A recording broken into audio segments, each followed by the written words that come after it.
आपका एक बार अखिल sir academy YouTube channel पर मोस्ट वेलकम है। लास्ट क्लास में मैंने आप लोगों को एक बात बोली थी कि जो इमेजिनरी नंबर होता है बेटा वो √-1 या आयोटा से रिप्रेजेंट करते हैं, लेकिन रियल में क्या √-1 ही इमेजिनरी होता है। और मैंने बोला था कि आगे जानने के लिए जो नेक्स्ट मेरी वीडियो आएगी उसको आप ज़रूर देखना। देखो यार बच्चों, कॉम्प्लेक्स नंबर पे आगे चल रहे हैं और 11th क्लास की सेकंड सीरीज मैं स्टार्ट कर रहा हूँ। मैंने बोला यार √-3 क्या ये इमेजिनरी नहीं है? तो आप बोलेंगे सर आपने तो ये बताया था कि इमेजिनरी नंबर होता है वो आयोटा से रिप्रेजेंट होता है। जैसे आपने बोला 5 आयोटा, तो हम बोलेंगे आयोटा का कॉफिशिएंट यहाँ 5 है, तो ये एक इमेजिनरी नंबर है। आयोटा नहीं है तो एक रियल नंबर है। लेकिन सर यहाँ पे तो √-3 आ रहा है, ना तो हम इसको आयोटा बोल दें। क्यों? क्योंकि आयोटा जो आपने बताया था, हम घर जाके हमने सेल्फ स्टडी की थी, उसके अंदर आयोटा में जो हमने पढ़ाया था वो ये पढ़ा था कि आयोटा की वैल्यू रूट के अंदर -1 होती है। तो सर आपने तो बातें घुमा दी, √-3 दे दिया। तो मेरे प्यारे बच्चों, आप मुझे सिर्फ इतना सा बताएं कि रूट के अंदर यदि मैं ए बी लिख देता हूँ तो उसको मैं √A अलग और √B अलग कर सकता हूँ क्या? आप कहेंगे जी हाँ बिल्कुल कर सकते हैं। तो इसी प्रकार से -3 को मैं 3 × -1 लिख दूँ, कोई डाउट है किसी भाई बहन को? तो आप कहेंगे नहीं सर कोई डाउट नहीं है। अब बेटा √A भी बना तो √A अलग बना, √B अलग बना। तो √3 तो बात समझ में आई, लेकिन √-1 क्या बना? तो आप कहेंगे सर √-1 आयोटा होता है। तो इसलिए मैंने लास्ट क्लास में आप लोगों को बोला था, याद हो तो 4 एग्जाम्पल दिए थे और मैंने बोला था कि आपको समझाया था कि √-3 जो होता है बेटा वो एक आयोटा होता है, एक इमेजिनरी नंबर होता है। कैसे पता लगा मैंने आपको बताया। एक एग्जाम्पल मैं आपको और समझाने का प्रयास करता हूँ। जैसे मैंने आपको बोला रूट के अंदर -7, क्या ये एक इमेजिनरी नंबर है? आप कहेंगे जी बिल्कुल है। कैसे करेंगे सर? तो मैंने बताया -7 को 7 × -1 लिखें, फिर आपको √AB से इसको √A √B को अलग अलग करें। तो √A तो हमारा सही रहेगा, लेकिन जो √-1 बनेगा इसको हम आयोटा बोलेंगे। तो ये भी आपका क्या बना? ये भी आपका एक इमेजिनरी नंबर निकल कर आया। हाँ या ना मेरे प्यारे बच्चों? आप कहेंगे हाँ सर। तो मैं या फिर एग्ज़ाम में जो आपको एग्जामिनर जो आपसे सवाल पूछता है वो आपसे ये जानना चाहता है कि इसके अंदर रियल वैल्यू और इमेजिनरी वैल्यू कौन कौन सी है। आप हमें ये बताइए कि इसके अंदर रियल वैल्यू और इमेजिनरी वैल्यू कौन सी है। तो भाई जिसने सबसे पहले ये पार्ट, इससे पहले वाली जो वीडियो है पार्ट नंबर 1 वो नहीं देखा है तो मेरे आई बटन को क्लिक करके आप पहले वाली वीडियो पर पहुंच सकते हैं। ठीक है। तो z = -2 + √-11 है। कैसे पता करेंगे? तो भाई जो रियल वैल्यू है वो तो सर ने बताया था -2, क्योंकि उसमें आयोटा है ही नहीं। लेकिन इमेजिनरी नंबर कैसे पहचाने यार? समस्या ये बनी हुई है क्योंकि रूट के अंदर -11 तो कुछ होता ही नहीं है। तो मैंने कहा, और या फिर अभी सर ने सिखाया कि जिस प्रकार √-3 एक आयोटा का पार्ट होता है, जैसे √-7 एक आयोटा का पार्ट होता है, ऐसे √-11 भी एक आयोटा का ही टर्म्स है। कैसे? कि सर आप इसको तोड़ के √11 और -1 लिख दें, फिर √AB से आप √A अलग कर दें, √B अलग कर दें, फिर √11 तो आ रहा है लेकिन √-1 क्या बना? आयोटा बना। तो कुल मिला के सर यहाँ से इस बात को हम क्या लिख सकते हैं? तो मैं इसी जगह सेट करता हूँ कि z = -2 + √11 आयोटा लिख देता हूँ। अब मैं आपसे जानना चाहता हूँ कि इमेजिनरी वैल्यू कौन सी है। तो आप कहेंगे सर आयोटा का जो कॉफिशिएंट है वो इमेजिनरी है। तो कुल मिला के आपको पता लग गया कि इस क्वेश्चन के अंदर रियल वैल्यू जो है वो -2 है और इमेजिनरी वैल्यू √11 है। ठीक है। आयोटा साथ में कई बार बच्चे लिख देते हैं, लेकिन वो गलत बात है, सिर्फ पहचानना था। एक क्वेश्चन और आप प्रयास कीजिएगा। z = -3 + √-50 मैंने दिया और मैं आपसे जानना चाहता हूँ कि इसमें रियल वैल्यू और इमेजिनरी वैल्यू कौन कौन सी है। आप वीडियो को पॉज करके रोक कर आप इसका आंसर निकाल सकते हैं, बट मैं ये काम कंटिन्यू कर रहा हूँ। ठीक है। देखिए, बताया मैंने आपको कि सबसे पहले इसको तरीके से आप लिखें। √-50 को आप कैसे लिखेंगे? तो आप कहेंगे सर √50 अलग आएगा, √-1 अलग आएगा, क्योंकि इतना डिटेल करने की ज़रूरत ही नहीं है, हमें बातें समझ में आ चुकी हैं। तो z = बेटा -3 + √50 है, लेकिन जो √-1 है वो आयोटा है। कोई डाउट? अब मैं आपसे जानना चाहता हूँ इसमें रियल वैल्यू क्या है, तो आप कहेंगे सर रियल वैल्यू तो -3 है, और इसके अंदर इमेजिनरी वैल्यू क्या है, तो आप कहेंगे सर √50 है। बेटा यदि 50 का रूट आप में से कोई बच्चा जानता है तो आप डायरेक्ट लिख सकते हैं, वरना मैं इस 50 को तोड़ दूंगा परफेक्ट स्क्वायर में, मतलब 25 2 जा 50। तो 25 अभी बताया था √AB क्या होता है, यहाँ देखो आप √AB क्या होता है, √A √B। तो इसी टाइप से इसको अलग अलग करेंगे तो √25 अलग, √2 अलग, तो √25 तो 5 हो जाएगा और √2 आ जाएगा। तो कुल मिला के यदि आपसे इमेजिनरी वैल्यू वो जानना चाहता है तो 5 √2 आ जाएगा, और रियल वैल्यू वो आपसे जानना चाहता है तो -3 आ जाएगा। यहाँ तक किसी भी बच्चे को कोई भी डाउट हो तो मुझे बताएं, फिर हम एक नया कंसेप्ट चालू कर रहे हैं आगे कि आयोटा की वैल्यू तो सर आपने बता दी रूट के अंदर नेगेटिव होती है, लेकिन कोई हमसे आयोटा स्क्वायर पूछ ले या आयोटा की पावर 56 पूछ ले या आयोटा की पावर 100 पूछ ले, तो हमारा जवाब ऐसी कंडीशन में क्या होगा। लेकिन पहले आप इस पूरे बोर्ड पे राइट डाउन कर लें, जो भी मैंने लिखा है बेटा एक बार इसको राइट डाउन कर लें, समझ लें, फिर हम इसको क्या करेंगे, रफ करेंगे।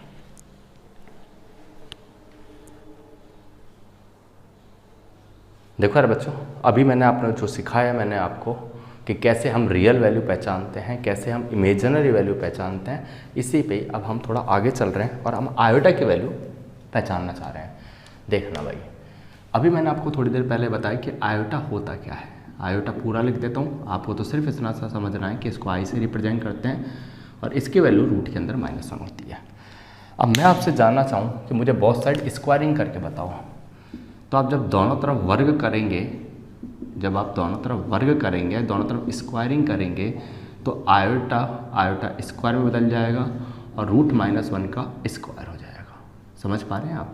तो आप देखेंगे तो स्क्वायर से रूट कटने वाला है और आयोटा स्क्वायर की वैल्यू एक नई डिजाइन हो गई जिसकी वैल्यू पता लग गई हमें -1।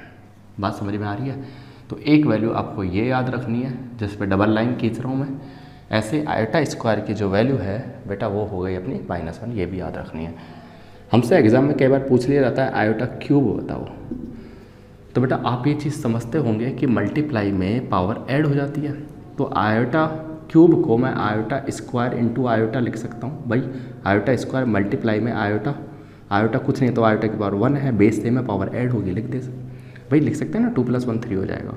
तो आयोटा स्क्वायर क्या था, तो आपने बोला सर ये तो -1 है, और साथ में आयोटा की वैल्यू √-1 मत लिखो, क्योंकि √-1 को स्टैंडर्ड फॉर्म में हम आयोटा ही बोलते हैं। तो कोशिश से करो हर बात का आंसर हम आयोटा में दें, ना कि √-1 में। तो आयोटा क्यूब आया, आयोटा क्यूब की वैल्यू मैं आपसे जानना चाहूँ तो मल्टीप्लाई करोगे तो माइनस आयोटा। बेटा इस बात का भी आपको ध्यान रखना पड़ेगा, एग्जाम ने कौन कौन सी वैल्यू सिखाई मैंने आपको बताया आयोटा क्या होता है, फिर मैंने आपको बताया आयोटा स्क्वायर क्या होता है, फिर मैंने आपको बताया आयोटा क्यूब क्या होता है। मैं आयोटा 4 भी सिखाना चाह रहा हूँ। आयोटा 4 के लिए आप मुझे बता दो आयोटा स्क्वायर का होल स्क्वायर करोगे या नहीं। तो आप कहेंगे सर अभी आपको बताया कि आयोटा स्क्वायर की वैल्यू होती है -1, तो यदि मुझे आयोटा 4 निकालना है तो -1 का स्क्वायर करूँगा, और -1 का स्क्वायर होता है +1। तो बेटा एक वैल्यू आपको ये भी याद रखनी है कि कहीं भी आयोटा 4 आ जाए वो 1 बन जाता है। आगे तो बहुत सारी वैल्यू हम निकाल लेंगे, ऐसे तो चलते ही जाएंगे, लेकिन आपको मोस्टली 4 वैल्यू याद रखनी है। कौन कौन सी मैं यहाँ पर फिर से लिखता हूँ। आयोटा √-1 होता है, ये इसकी स्टैंडर्ड फॉर्म है, ना कि ये। दूसरी आयोटा स्क्वायर होता है -1, आयोटा क्यूब होता है बेटा माइनस आयोटा, और आयोटा 4 होता है +1। ठीक है, बातें समझ में आई होंगी। यदि बातें समझ में आई तो थोड़ा सा और आगे मैं चलता हूँ, समझाने का प्रयास करता हूँ। जैसे मैं इधर चलता हूँ, ध्यान देना भाई, और मैं आपसे एक सिंपल सा सवाल जानना चाह रहा हूँ कि भाई मुझे आयोटा की पावर 16 निकाल के बताओ। ये क्वेश्चन है मेरा। भाई आप तो आयोटा निकाल सकते हो, आप आयोटा स्क्वायर निकाल सकते हो, आप आयोटा क्यूब निकाल सकते हो, आयोटा 4। मैं आपसे जानना चाह रहा हूँ कि आप मुझे आयोटा की पावर 16 निकाल के बताएं। तो कैसे करेंगे, तो आप इसकी जो भी आपको ये वैल्यूज़ याद हैं इसमें से मैक्सिमम वैल्यू आपको कौन सी याद है। आप कहेंगे सर आयोटा 4। तो कोशिश से करो कि बेटा जो भी क्वेश्चंस बने उसको हम आयोटा की पावर 4 से तोड़ सकें। ठीक है, क्यों? क्योंकि आयोटा 4 की वैल्यू 1 होती है, और 1 किसी से मल्टीप्लाई करो, मैंने बोला माइनस का 1000 है। आप कहेंगे हाँ सर होगा, तो मल्टीप्लाई 1 से कर दो तो वही होना है। तो बेटा मुझे एक चीज़ बताओ, आयोटा 16 को मैं ऐसे लिख दूँ आयोटा की पावर 4, और इस पूरे की पावर 4। बात समझ में आई? क्योंकि मल्टीप्लाई में क्या होगा, पावर मल्टीप्लाई हो जाती है, क्योंकि ब्रैकेट लगा हुआ है बीच में, 16 हो जाएगा। आप कहेंगे सर आयोटा 4 जो होता है वो 1 होता है, तो 1 की पावर 4 क्या होती है, 1। ये मेरा आंसर है। तो आयोटा 16 जो होगा, आयोटा की पावर जो 16 होगी वो क्या होगी बेटा, 1 निकल के आएगी। कुछ बातें समझ में आएगी। कुछ और वैल्यू हम ले लेते हैं समझाने के लिए। जैसे एक वैल्यू मैं ले सकता हूँ। आप कहेंगे सर आयोटा 4 की पावर 4 कैसे लिया, तो बेटा 16 है और आप उसको 4 से ब्रेक कर रहे हो, तो 4 4 जा 16। तो इस प्रकार से ये जो निकल के आया वो पावर निकल के आई। जैसे मैंने बोला आयोटा की पावर 13, इसकी मुझे वैल्यू निकाल के बताओ, तो आप क्या बोलेंगे, आप ये तो बोलेंगे सर आयोटा की मैक्सिमम पावर 4 है। अब बताओ कितना लगाऊं, तो आप कहेंगे सर 3 बार तो पूरा पूरा डिवाइड होगा 12 टाइम्स, ठीक है, मतलब 3 टाइम्स डिवाइड होगा 12 आ जाएगा, लेकिन एक रिमाइंडर और बचेगा, मतलब मल्टीप्लाई में एक आयोटा और बचने वाला है। फिर आपको मैं कहना चाहूँ कि आयोटा 4 क्या होता है, तो आप कहेंगे सर आयोटा 4 तो 1 होता है, 1 की पावर क्यूब क्या होता है, 1 ही होता है, इनटू आयोटा है, तो सॉल्व करेंगे मल्टीप्लाई में आंसर आएगा आयोटा। ये मेरा क्या है बच्चों, आंसर है। बातें समझ में आई या नहीं आई मुझे बताएं। फिर थोड़ा सा और आगे चलता हूँ और मैं नेगेटिव वैल्यू पर बातें बनाने का प्रयास करता हूँ कि नेगेटिव वैल्यू यदि आए या एग्ज़ाम में पूछा जाए। जैसे मैंने बोला आयोटा की पावर -39 मुझे बताओ, आयोटा की पावर -39 मुझे बताओ, तो आप कहेंगे सर कोई भी सवाल हो 4 से बड़ा हो, 4 से ब्रेक करें, तो बेटा 4 से ब्रेक करेंगे तो कितना आएगा मुझे बताओ आप, ठीक है। या पहले प्लस वाला ही समझने का प्रयास करें जिसको आपको आदत पड़ जाए। तो आप कहेंगे सर ये 9 टाइम्स जा रहा है, 36 आएगा, फिर आयोटा क्यूब आएगा। सही बात है भाई, जब आप 4 में डिवाइड करेंगे तो 9 चौक 36 आएगा, 3 रिमाइंडर बचेगा तो आयोटा 3 आएगा। लेकिन सर हमें पता है कि आयोटा 4 जो होता है वो तो 1 होता है और आयोटा क्यूब जो होता है वो माइनस आयोटा होता है। बेटा वैल्यूज रखो, तो 1 की पावर 9 करोगे और इधर लिखोगे माइनस आयोटा, तो 1 की पावर 9 तो 1 ही होता है और माइनस आयोटा आगे दिया हुआ है, मल्टीप्लाई करेंगे तो माइनस आयोटा निकल के आएगा। अब ये मत बोल देना एग्जाम में, क्या एग्ज़ाम में कि आयोटा तो √-1 होता है ना, नहीं, आयोटा √-1 होता है, लेकिन मैंने बोला ये इसकी स्टैंडर्ड फॉर्म, मतलब ये आया होगा पहले और उसके बाद बेटा ये आयोटा से उसको रिप्रेजेंट किया होगा, तो ये बात में चीज़ आई है, ये बाद में चीज़ आई है। बातें समझ में आई है? तो एक बार आप इस पूरे बोर्ड को राइट डाउन करें, उसके बाद फिर हम नेक्स्ट स्टेप या नेक्स्ट कंसेप्ट पे चलते हैं।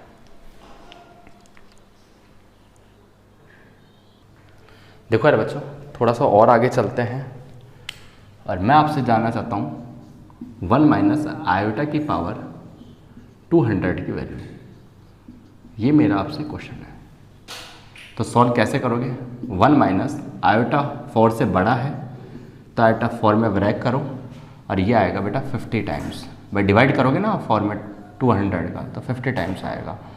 फिर मैंने बताया कि आयोटा 4 क्या होता है, तो मैंने बताया आयोटा 4 की वैल्यू 1 होती है, तो 1 माइनस 1 की पावर आप 50 करेंगे तो 1 ही आना है, तो 1 माइनस 1 बेटा आंसर आना है 0। बातें समझ में आई किस प्रकार से हमें वैल्यू सॉल्व करनी है, ठीक है, ये बेसिक बातें थी। अब मैं आपको सिखाने जा रहा हूँ कि किसी भी नेगेटिव आयोटा की वैल्यू हम कैसे निकालें।